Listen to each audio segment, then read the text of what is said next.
ನಮಸ್ತೆ ಮಿತ್ರರೇ, ಇವತ್ತು ತುಳುನಾಡಿನ ಅಥೆಂಟಿಕ್ ರೆಸಿಪಿ ಅಂದರೆ ಬಜಿಲ್, ಅದು ಸಹ ಮಸಾಲಾ ಬಜಿಲ್. ಬಹಳ ಟೇಸ್ಟಿಯಾಗಿ ಬರುವಂತಹದ್ದು. ಒಂದು ಗ್ಲಾಸ್ ಚಹಾ ಇದ್ದರೆ ಸಾಕು, ಅದರೊಟ್ಟಿಗೆ ತಿನ್ನಲಿಕ್ಕಂತೂ ಸೂಪರ್ಬ್. ಹಾಗಾದರೆ ಈ ಮಸಾಲಾ ಬಜಿಲನ್ನು ಅಂದರೆ ಮಸಾಲಾ ಅವಲಕ್ಕಿ ಹೇಗೆ ಮಾಡುವುದು ಎಂದು ನೋಡುವ ಮೊದಲು, ಯಾರೆಲ್ಲ ನನ್ನ ಚಾನಲನ್ನು ನೋಡ್ತಿದ್ದೀರಿ, ಯಾರೆಲ್ಲ ಇನ್ನೂ ಸಬ್ಸ್ಕ್ರೈಬ್ ಮಾಡಿಲ್ಲ, ದಯವಿಟ್ಟು ಸಬ್ಸ್ಕ್ರೈಬ್ ಮಾಡಿ, ಸಪೋರ್ಟ್ ಮಾಡಿ ಅಂತ ಹೇಳುತ್ತಾ ಬನ್ನಿ ಈ ರುಚಿಕರವಾದ ಈ ತುಳುನಾಡಿನ ಒಂದು ಅಥೆಂಟಿಕ್ ಬ್ರೇಕ್ಫಾಸ್ಟ್ ಹೇಗೆ ಮಾಡುವುದೆಂದು ನೋಡೋಣ. ನಮಸ್ತೆ ಮಿತ್ರರೇ, ಇವತ್ತು ಮಂಗಳೂರು ಶೈಲಿಯ ಮಸಾಲ ಅವಲಕ್ಕಿ ಮಾಡೋಣ. ಇದು ಟ್ರೆಡಿಷನಲ್ ಮಂಗಳೂರು ಶೈಲಿಯ ಅವಲಕ್ಕಿ. ಇದಕ್ಕೆ ನಾನು 100 ಗ್ರಾಮ್ಸ್ನಷ್ಟು ಅವಲಕ್ಕಿ ತೆಗೆದುಕೊಂಡಿದ್ದೇನೆ. ಮಂಗಳೂರಿನಲ್ಲಿ ಎಲ್ಲಿ ಬಂದರೆ ಸಹ ಮಸಾಲ ಅವಲಕ್ಕಿ ವಿತ್ ಸಜ್ಜಿಗೆ ಅಥವಾ ಹೆಸರಿನ ಉಪ್ಪುಕರಿ ಹಾಗೆಲ್ಲ ನಮ್ಮದು ಟ್ರೆಡಿಷನಲ್ ಬ್ರೇಕ್ಫಾಸ್ಟ್ ರೆಸಿಪೀಸ್ ನಾವು ನೋಡ್ತೇವೆ. ಇದಕ್ಕೆ ಒಂದು ಅರ್ಧ ಬೌಲ್ನಷ್ಟು ಅಂದರೆ ಒಂದು 50 ಗ್ರಾಮ್ಸ್ನಷ್ಟು ತೆಂಗಿನ ತುರಿ, ಒಂದು 20 ಗ್ರಾಮ್ಸ್ನಷ್ಟು ಬೆಲ್ಲ, 4 ರಿಂದ 5 ಬ್ಯಾಡಗಿ ಮೆಣಸು, ಇನ್ನು 1 ಚಮಚದಷ್ಟು ಉದ್ದಿನ ಬೇಳೆ, 1 ಚಮಚದಷ್ಟು ಜೀರಿಗೆ, ಇಲ್ಲಿ ಕೊತ್ತಂಬರಿ 1/2 ಚಮಚದಷ್ಟು. ಇದಕ್ಕೆ ಮೊದಲಿಗೆ ಈ ಮಸಾಲೆ ಅಂದರೆ ಚಟ್ನಿ ಮಾಡ್ಕೊಳ್ಳಿಕ್ಕೆ ಉಂಟು. ಈ ಅವಲಕ್ಕಿಗೆ ಮತ್ತೆ ಅದನ್ನು ಮಿಕ್ಸ್ ಮಾಡೋದು. ಅದಕ್ಕೋಸ್ಕರ ಮೊದಲಿಗೆ ನಾವೊಂದು ಬಾಣಲೆಯನ್ನು ಇಟ್ಕೊಳ್ಳೋಣ. ಗ್ಯಾಸನ್ನು ಉರಿಸಿದ್ದೇನೆ. ಬಾಣಲೆ ಇಟ್ಕೊಂಡು ಇದಕ್ಕೆ ಸ್ವಲ್ಪ ಎಣ್ಣೆ ಮತ್ತು ಉಪ್ಪು ಬೇಕಿದ್ದದೆ, ಯಾವಾಗಲೂ ಬೇಕಿದ್ದದೆ. ಸಾಸಿವೆ ಇನ್ನೊಂದು ಬೇಕಾಗ್ತದೆ. ಸಾಸಿವೆ ಸಹ ಒಂದು ಚಮಚದಷ್ಟು ಸಾಸಿವೆ ಸಹ ಅಗತ್ಯ ಉಂಟು. ಇಲ್ಲಿ ನೋಡಿ, ಮೊದಲಿಗೆ ಸ್ವಲ್ಪ ಎಣ್ಣೆಯನ್ನು ಹಾಕ್ಕೊಂಡು ನಾವು ಈ ಮೆಣಸು ಮತ್ತು ಸ್ವಲ್ಪ ಒಂದು ಅರ್ಧ ಎಳೆಯಷ್ಟು ಕರಿಬೇವು, ಕೊತ್ತಂಬರಿ ಬೀಜ ಹಾಗೂ ಜೀರ ಇಷ್ಟನ್ನು ನಾವು ಸಣ್ಣ ಉರಿಯಲ್ಲಿ ಹುರಿದುಕೊಳ್ಳೋಣ. ಸ್ವಲ್ಪ ಹೆಚ್ಚು ಎಣ್ಣೆ ಹಾಕಿದ್ರೆ ಸಹ ತೊಂದರೆ ಇಲ್ಲ, ಹೆಚ್ಚು ಎಣ್ಣೆ ಹಾಕಿದ್ರೆ ಸಹ ಒಳ್ಳೆ ರುಚಿ ಬರ್ತದೆ. 1.5 ಚಮಚದಷ್ಟು ಎಣ್ಣೆ ಹಾಕೊಳ್ಳಿ. ಎಣ್ಣೆಯಲ್ಲಿ ಇದು ಫ್ರೈ ಮಾಡಿದರೆ ರುಚಿಯಾಗುವುದು. ಇಷ್ಟು ಮೆಣಸು ಉಬ್ಬಿ ಬರಬೇಕು, ಮತ್ತೆ ಕೊತ್ತಂಬರಿ ಮತ್ತು ಜೀರದ ಘಮ ನಮಗೆ ಸ್ವಲ್ಪ ಬರಬೇಕು. ಅಷ್ಟು ತನಕ ನಾವು ಇದನ್ನು ಹುರಿದುಕೊಳ್ಬೇಕು. ಸಾಕು, ಇಷ್ಟ ಆಗಿ ಇದನ್ನು ಆಫ್ ಮಾಡ್ಕೊಳ್ತೇನೆ. ಇನ್ನು ಸ್ವಲ್ಪ ತಣ್ಣಗಾಗಲಿಕ್ಕೆ ನಾನು ಇದನ್ನು ಬಿಟ್ಟುಕೊಳ್ತೇನೆ. ವೀಕ್ಷಕರೇ, ಇದೀಗ ತಣ್ಣಗಾಗಿದೆ.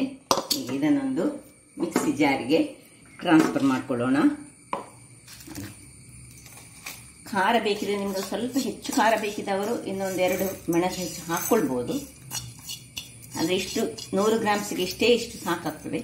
ಮತ್ತು ಇದೇ ಪೌಡರನ್ನು ನಾವು ಇದನ್ನು ಪೌಡರ್ ಮಾಡಿ ಇಟ್ಟುಕೊಂಡ್ರೆ ನಾವು ಯಾವಾಗ ಬೇಕು ಆಗ ಈ ಮಸಾಲ ಅವಲಕ್ಕಿಯನ್ನು ಮಾಡ್ಬೋದು. ಇದಕ್ಕೆ ಈಗ ಸ್ವಲ್ಪ ಹಳದಿ ಪುಡಿಯನ್ನು ಹಾಕೊಳ್ತಿದ್ದೇನೆ. ನೋಡಿ, ಒಂದು ಪಿಂಚ್ ಸಾಕು, ತುಂಬ ಹಾಕಲಿಕ್ಕೆ ಹೋಗಬೇಡಿ. ಮತ್ತೆ ಸ್ವಲ್ಪ ಉಪ್ಪು ಹಾಕೊಳ್ಳೋಣ.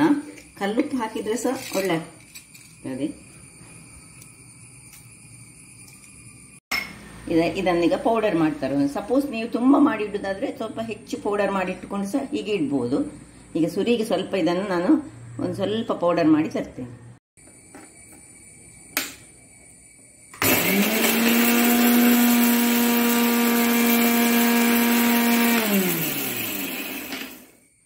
ಹೀಗೆ ಸ್ವಲ್ಪ 4 ಸುತ್ತು ತೆಗೆದುಕೊಳ್ಳುವಾಗ ನೋಡಿ ಇಷ್ಟು ಪೌಡರ್ ಆಗ್ತದೆ ಇದು.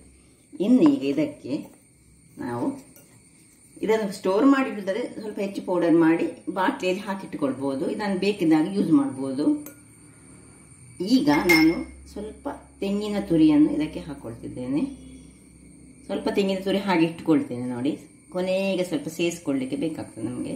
ಇನ್ನು ಈ ಬೆಲ್ಲವನ್ನು ಇದಿದ್ದರೆ ಗುದ್ದಿಕೊಳ್ಳಿ, ಪೌಡರ್ ಮಾಡ್ಕೊಂಡು ಹಾಕಿ, ಹಾಗಾದರೆ ಮಿಕ್ಸಿ ಹಾಳಾಗೋದಿಲ್ಲ. ಅದಕ್ಕೋಸ್ಕರ ಇಲ್ಲಾಂದರೆ ಬೆಲ್ಲದ ಪುಡಿ ಯೂಸ್ ಮಾಡಿ. ಈಗ ಬೆಲ್ಲದ ಪುಡಿ ಬರ್ತದಲ್ಲ, ಬೆಲ್ಲದ ಪುಡಿ ಒಂದು 20-25 ಗ್ರಾಮ್ಸ್ನಷ್ಟು ಸಾಕು. ತುಂಬ ಸಿಹಿ ಸಹ ಬೇಡ. ನಾವು ಮಸಾಲ ಅವಲಕ್ಕಿ ಮಾಡ್ತಿದ್ದೇವಲ್ಲ, ಇಷ್ಟನ್ನು ಹಾಕಿ ಇದನ್ನು ಪುನಃ ಗ್ರೈಂಡ್ ಮಾಡ್ಕೊಂಡು ತರ್ತೇನೆ. ಆಗ ಚಟ್ನಿ ರೆಡಿ ಆಗ್ತದೆ. ಅದು ಮಸಾಲೆಗೆ ಬೇಕಾದ ಚಟ್ನಿ ರೆಡಿ ಆಗ್ತದೆ. ನೋಡಿ ಈಗ ನೋಡಿ ಮಸಾಲೆಯ ಚಟ್ನಿ ರೆಡಿ ಆಯಿತು ನೋಡಿ. ಈ ರೀತಿಯಾಗಿ ಬರ್ತದೆ, ಹೀಗೆ ಇರಬೇಕು. ಈಗ ಇದನ್ನೊಂದು ನಾವು ಪಾತ್ರೆಗೆ ಶಿಫ್ಟ್ ಮಾಡ್ಕೊಳ್ಳೋಣ. ಇದರಲ್ಲಿ ತೆಂಗಿನ ತುರಿ ಒಟ್ಟಿಗೆ ಇರುವಂತಹದ್ದು, ಸ್ವಲ್ಪ ಬೆಲ್ಲ ಇರೋದ್ರಿಂದಾಗಿ ಅಂಟಾಗಿರ್ತದೆ. ನಾನು ಸ್ವಲ್ಪ ನೀರನ್ನು ಯೂಸ್ ಮಾಡ್ಕೊಳ್ಳಿಲ್ಲ ನೋಡಿ.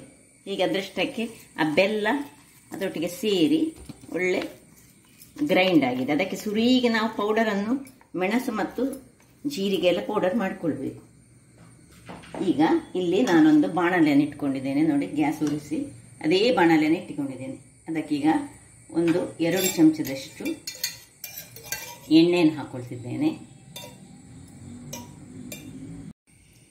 ಎಣ್ಣೆ ಬಿಸಿ ಆಯಿತು. ಎಣ್ಣೆ ಬಿಸಿ ಆಗುವಾಗ ಒಂದು ಚಮಚದಷ್ಟು ಸಾಸಿವೆ ಬೇಕು ನಮಗೆ. ಸಾಸಿವೆ ಹಾಕೊಳ್ಳಿ. ಅದರೊಟ್ಟಿಗೆ 1 ಚಮಚದಷ್ಟು ಉದ್ದಿನ ಬೇಳೆ ಬೇಕು.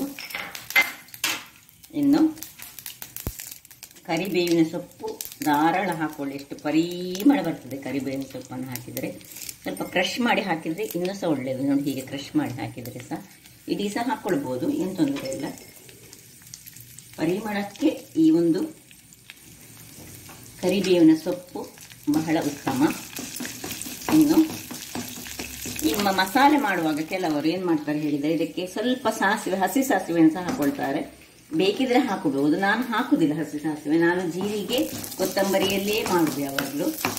ಅದರ ಫ್ಲೇವರ್ ನನಗೆ ಖುಷಿ ಆಗ್ತದೆ. ಸಾಸಿವೆ ಸಹ ಹಾಕ್ಬೋದು. ಹಸಿ ಸಾಸಿವೆ 1/4 ಚಮಚ ಹಾಕಿದರೆ ಸಹ ಒಳ್ಳೆದಾಗ್ತದೆ, ಹಾಕೊಳ್ಬೋದು. ಇದೀಗ ಸಾಸಿವೆ ಉಳಿಯುವಾಗ ಇಲ್ಲಿ 2 ಮೆಣಸು ಬೇಕಿದ್ರೆ 2 ಮೆಣಸು ಹಾಕೊಳ್ಳಿ, ನಿಮಗೆ ಹಾಕೊಳ್ಬೋದು. ನಾನು ಇದರಲ್ಲಿ ಒಳ್ಳೆ ಫ್ರೈ ಮಾಡ್ಕೊಳ್ಳೋಣ. ಈ ಕರಿಬೇವು ಒಳ್ಳೆ ಕ್ರಿಸ್ಪಿ ಆಗಬೇಕು. ಮತ್ತು ನಮ್ಮ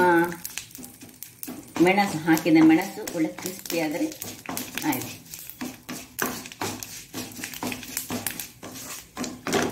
ಹೀಗೆ ನೋಡಿ, ಇದು ಬ್ರೌನ್ ಆಯ್ತಲ್ಲ ಉದ್ದಿನ ಬೇಳೆ, ಸಾಕು. ಇನ್ನು ಆಫ್ ಮಾಡಿಕೊಂಡು ಇದರಲ್ಲೇ ಹೀಗೆ ಇರಲಿ. ಇಲ್ಲಿ ನಾವು ಈ ಮಸಾಲೆಗೆ ಈ 100 ಗ್ರಾಮ್ಸ್ನಷ್ಟು ಇದನ್ನು ಮಿಕ್ಸ್ ಮಾಡಿಕೊಳ್ಳೋಣ.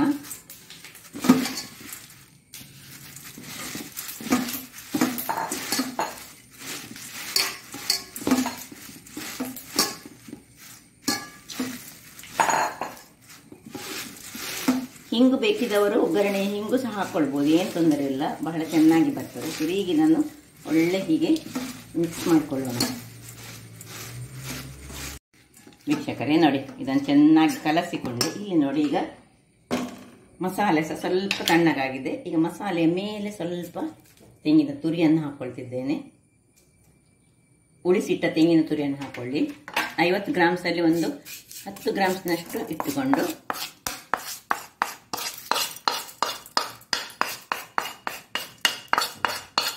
ಆ ಎಣ್ಣೆ ಅದರ ಒಟ್ಟಿಗೆ, ಎಣ್ಣೆ ಸಹ ಅದರ ಒಟ್ಟಿಗೆ ಬೀಳಬೇಕು ಸ್ವಲ್ಪ ಇರುವಂಥದ್ದು. ಅದಕ್ಕೋಸ್ಕರ ನಾನು 3 ಚಮಚದಷ್ಟು ಎಣ್ಣೆಯನ್ನು ಹಾಕೊಂಡಿದ್ದೇನೆ ನೋಡಿ.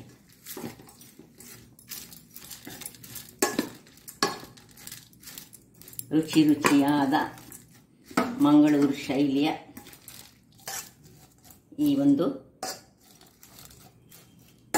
ಮಸಾಲ ಅವಲಕ್ಕಿ ರೆಡಿಯಾಗಿದೆ. ಇದನ್ನು ಸಜ್ಜಿಗೆಯೊಂದಿಗೆ ತಿನ್ಬೋದು, ಅಥವಾ ಬೇಯಿಸಿದ ಹೆಸರನ್ನು ನಾವು ಉಕ್ಕರಿ ಮಾಡ್ತೇವೆ ಅದರೊಟ್ಟಿಗೆ ತಿನ್ಬೋದು, ಅಥವಾ ಖಾಲಿಯೂ ಹೀಗೆ ತಿನ್ಬೋದು, ಅಥವಾ ಬಾಳೆಹಣ್ಣನ್ನು ಯೂಸ್ ಮಾಡಿ ಸಹ ತಿನ್ಬೋದು.